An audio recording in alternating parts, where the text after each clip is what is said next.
উনি একজন ইউটিউবার ভাইয়ের কাছ থেকে এমবি কালেকশন অর্ডার করেছিল। এইমাত্র ডেলিভারি বয় এসে পার্সেলটা দিয়ে গেল। চলো পার্সেলটা আনবক্সিং করে দেখি ভিতরে সব কিছু ঠিকঠাক আছে কিনা।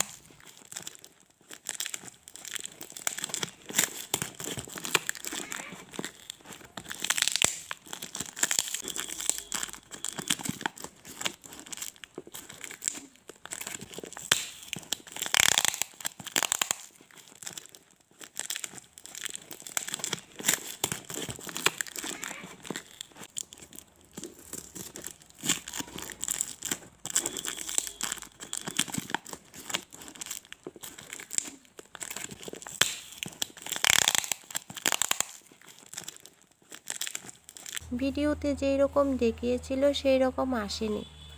আমি এই বিষয়ে কিছু না বুঝলেও আমার হাজব্যান্ড সব কিছু সেট করে দেখেছেন। ওনার মতে এই প্রোডাক্টে কোনো একটা প্রবলেম আছে, হয়তো ভুলবশত এরকম প্রোডাক্ট চলে এসেছে। তবে ওই চ্যানেলের ভাইটাকে সব কিছু জানানোর পরেও উনি কোনো রকম সলিউশন দেননি। ওনার এইরকম ব্যবহার আমাদের ভীষণ খারাপ লেগেছে। হয়তো ওরা লক্ষ্য করেনি বা কিছু একটা হবে, যদিও আমি জানি না। আর তোমাদের উদ্দেশ্যে বলছি, ভালোভাবে খোঁজ খবর নিয়ে তারপরে যে কোনো প্রোডাক্ট অর্ডার করো। আই হোপ তোমাদের কাছে সবথেকে ভালো প্রোডাক্টটাই আসবে।